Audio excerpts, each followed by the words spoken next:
আজকে আমরা যেটা দেখাতে যাচ্ছি সেটা হচ্ছে বাইকের ট্যাফেট এক্সজস্ট যদি না থাকে, উল্টোপাল্টা থাকলে কি কি সমস্যা সম্মুখীন হতে পারেন সেটা কিন্তু খুবই জানা জরুরি।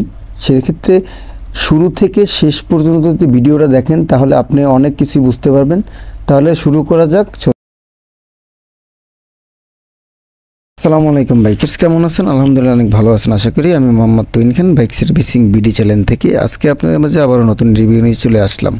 আজকে আমি যেটা দেখাবো সেটা হচ্ছে ট্যাফেট বার থাকলে, যদি ফ্রি প্লে ট্যাফেট না থাকে তাহলে কি সমস্যা হতে পারে।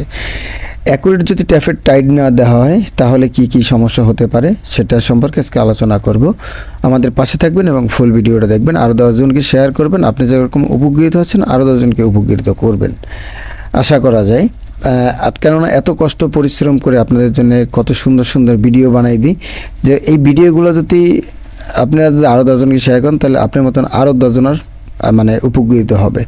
যাই হোক, ট্যাফেট ইনটেক এবং এক্সজস্ট। ইনটেক হয়েছে যেটার থেকে নেয় আর এক্সজস্ট হয়েছে যেটার থেকে ছেড়ে দেয়। এখন এই যে ইনটেক আর এক্সজস্ট, ইনটেক ভালভ কত মিলিমিটার থাকবে? এটা হচ্ছে 8 মিলি থাকবে। 8ও দিতে পারেন এবং 9ও দিতে পারেন, তার কমও দিতে পারেন, ঠিক আছে। এখন আর যদি 8 দেন তাহলে অ্যাকুরেট থাকবে, সমস্যা নেই।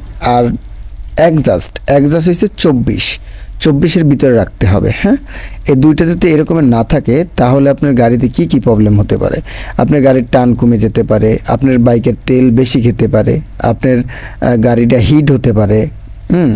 তারপরে আপনার গাড়িটা যখন আপনি জোরে টান দিবেন তখন বাল্বটা বেঁকাই যেতে পারে, মানে ইত্যাদি ইত্যাদি অনেকগুলো সমস্যা হতে পারে। আর এই যে সিলটা দেখাইলাম, এই সিলটা আপনি যখনই খুলবেন যদি ভালোও থাকে তাও ফেলে দিবেন, কেননা এই সিলটা কিন্তু নষ্ট হয়ে যায়, বেশিক্ষণ থাকে না। তাহলে আমার যে ভিডিওটা যদি ভালো লাগে তাহলে অবশ্যই আরও 10 জনকে শেয়ার করবেন এবং আরও 10 জন যেন দেখতে পারে, দেখে যেন বুঝতে পারে। তাহলে ভালো থাকেন, আসি, আসসালামু আলাইকুম।